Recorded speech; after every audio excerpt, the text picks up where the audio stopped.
पहाड़ के चट्टान पर एक व्यक्ति बैठा रो रहा था। वहां से एक बौद्ध भिक्षु गुजरा। उसे रोता देख भिक्षु उस व्यक्ति के पास आया और बोला, क्या यहाँ से कूदकर आत्महत्या करना चाहते हो? व्यक्ति बोला, आपने सही अंदाजा लगाया। मैं चाहता तो यही था, मगर हिम्मत नहीं जुटा पा रहा। भिक्षु ने कहा, क्या सब पीछे छोड़कर आए हो या अपने साथ भी कुछ लाए हो? व्यक्ति ने कहा, नहीं, मैंने सब पीछे छोड़ दिया है। मैं अपने साथ कुछ भी नहीं लाया। भिक्षु ने कहा, तो तुम इतना बोझ लिए क्यों बैठे हो? व्यक्ति ने कहा, कौन सा बोझ? मेरे पास तो कुछ भी नहीं है। मैं तो खाली हूँ, कंगाल हूँ। भिक्षु ने कहा, फिर तुम कौन से बोझ के तले दबे जा रहे हो, जो तुम्हारी सांसें भी ठीक से नहीं चल रही? तुम आत्महत्या करना चाहते हो और रो भी रहे हो। खाली इंसान तो ऐसे नहीं रोता। जो कंगाल हो गया है उसे क्या डर? अपने अंतर में झांको और देखो तुमने कितना बोझा उठाया है, कितना कुछ तुम अपने सर पर ढो रहे हो। इसे उतार कर रख दो, थोड़ा हल्का हो जाओ। कब तक इस बोझ के तले दबे रहोगे? वह व्यक्ति भिक्षु के चरणों में गिर पड़ा और बोला, आपने तो मुझे पढ़ लिया। मेरे अपने भी मुझे नहीं समझ पाए। आप ही मेरी समस्या का समाधान कर सकते हैं। भिक्षु ने कहा, कहाँ समस्या है? व्यक्ति ने कहा, मेरे घर पर, वहाँ मेरे साथ चलिए। भिक्षु ने कहा, नहीं, समस्या तुम्हारे घर पर नहीं है, समस्या तुम्हारे अंदर है। जब तक तुम अपने अंतर में समस्या का समाधान नहीं करोगे, तुम्हें हर जगह समस्याएं ही नजर आएंगी। और अगर यहाँ इस चट्टान पर समस्या नहीं है, तो फिर तुम यहाँ आत्महत्या करने की क्यों सोच रहे हो? क्योंकि तुमने तो घर छोड़ दिया है, समस्या भी छूट गई है, फिर तुम इतने परेशान क्यों हो? व्यक्ति बोला, आप सही कहते हैं, मैं आपकी बात समझ रहा हूँ। कमी मुझ में ही है, इसलिए तो मैं आत्महत्या करना चाहता था। मैं किसी काम का नहीं हूँ। मैं जो कुछ भी करने जाता हूँ सब बिगड़ जाता है। मेरी किस्मत ही बहुत खराब है।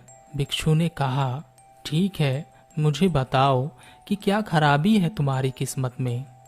व्यक्ति ने कहा, मैंने व्यापार करने के लिए अपने परिवार से धन लिया। उस धन से मैंने व्यापार किया, लेकिन मेरा व्यापार ठीक नहीं चला। शुरू में मेरे परिवार वालों ने मेरा साथ दिया, लेकिन धीरे धीरे जैसे जैसे मैं अपने व्यापार में नुकसान उठाता गया, मेरे परिवार वाले भी मुझसे दूर हो गए। मैं सब उन्हीं के लिए कर रहा था, लेकिन वह मुझे अब इन सब का जिम्मेदार ठहराते हैं। मुझे भी लगता है कि मैंने उन सब के साथ गलत किया। मेरा एक मित्र है, उसने भी व्यापार आरंभ किया था। आज उसका व्यापार बहुत अच्छा चल रहा है। वह कभी मेरे घर आता है तो वह अपने अच्छे चल रहे व्यापार की बात करता है। वह बताता है कि कैसे उसने अपने व्यापार को अपने दम पर खड़ा किया, कैसे उसने मेहनत की और सफलता पाई। मेरे परिवार वाले भी कहते हैं कि देख उसे, तेरे बस का तो कुछ भी नहीं है। अब हालात यह है कि मेरा घर भी गिरवी पड़ा है। भिक्षु ने कहा, क्या तुम्हें पता है तुम्हारा मित्र तुम्हारे पास क्यों आता है? व्यक्ति ने कहा, हाँ, मुझे पता है। वह मुझे नीचा दिखाने आता है। वह यह जताने आता है कि वह मुझसे श्रेष्ठ है। वह चाहता है कि मैं उसकी सफलता देखकर दुखी रहूं। भिक्षु ने कहा, क्या तुम दुखी होते हो? व्यक्ति ने कहा, हाँ, दुख तो होगा ही। भिक्षु ने कहा, दुख किस बात का होता है, अपने असफल होने का या मित्र के सफल होने का? व्यक्ति ने थोड़ी देर सोचा और बोला, अपने असफल होने का इतना दुख नहीं होता जितना मित्र के सफल होने का होता है। भिक्षु ने कहा, अर्थात अगर तुम्हारा मित्र असफल हो तो तुम्हें खुशी होगी। व्यक्ति ने कहा, हाँ, मुझे बहुत खुशी होगी।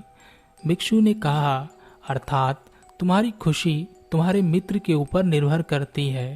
तुम्हारा मित्र चाहे तो तुम्हें खुश कर सकता है या चाहे तो दुखी कर सकता है।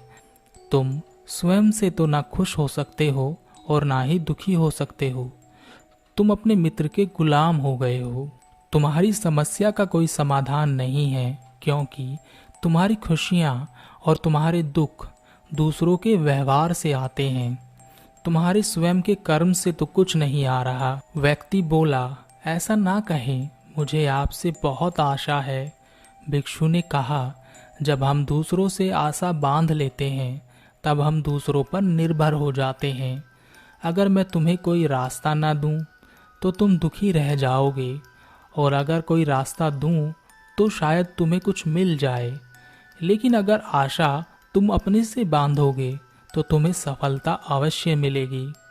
तुम्हारा मित्र आज तुम्हें दुखी करने आता है, लेकिन बातें वह सच्ची ही बताता है। वह अपने संघर्ष और अपने अनुभव की बात बताता है।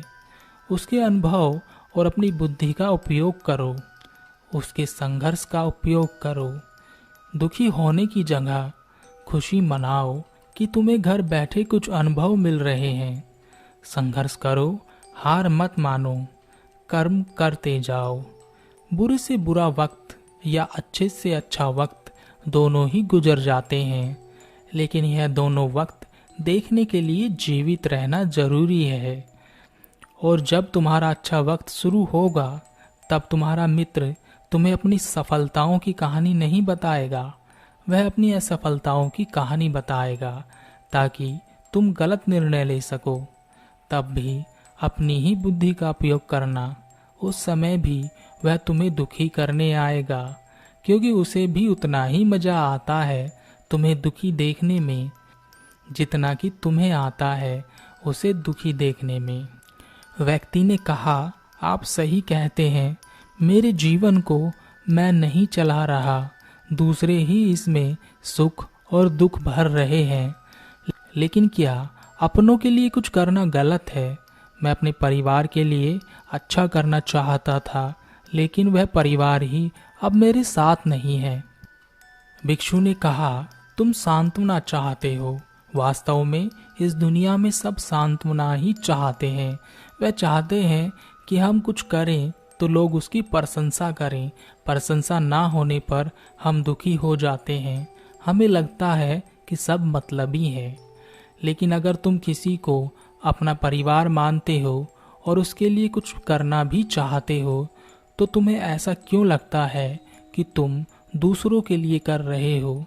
तुम अपने लिए ही कर रहे हो।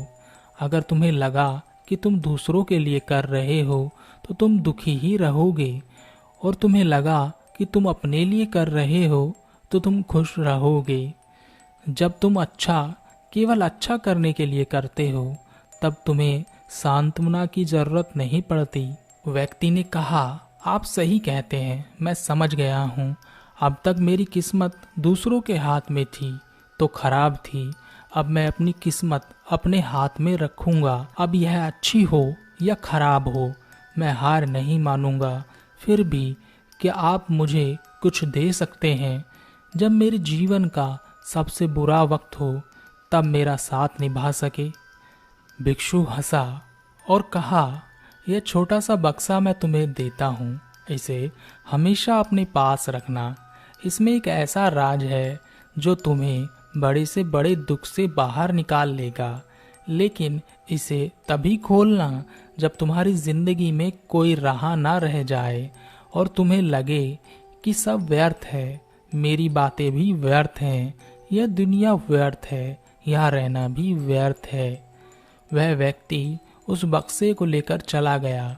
उसने भिक्षु की बात पर अमल किया और व्यापार आरंभ किया।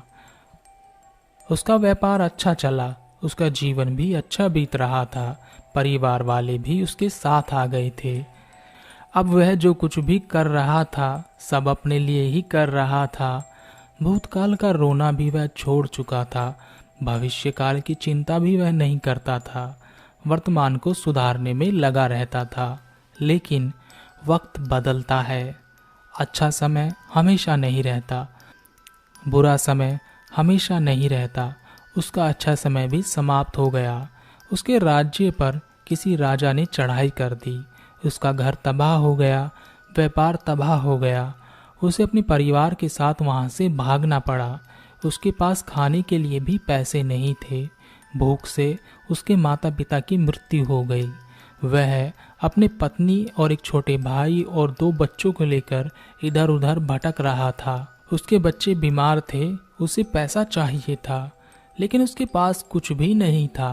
तब उसे लगा कि सब व्यर्थ है, उसका जीवन व्यर्थ है, इस पृथ्वी पर सब कुछ व्यर्थ है। सब बातें जो भिक्षु ने कही थी सब व्यर्थ हैं, किसी भी बात का कोई मतलब नहीं है। अंततः जीवन समाप्त ही होता है, तो फिर जीवित रहकर क्या फायदा। जब वह यह सब सोच रहा था तब उसकी नज़र उस छोटे बक्से पर पड़ी जो उसे भिक्षु ने दिया था। उसने उसे खोला। उसमें एक पर्ची थी जिस पर कुछ लिखा था। उसने उसे पढ़ा और जोर से हंसा। उस पर्ची पर लिखा था, यह वक्त भी गुजर जाएगा। उस बक्से में एक सोने का सिक्का था जिससे उसने अपनी नई जिंदगी की शुरुआत की। हो सकता है आपके पास वह सोने का सिक्का ना हो, लेकिन हिम्मत तो है ना, कुछ कर ही लेंगे।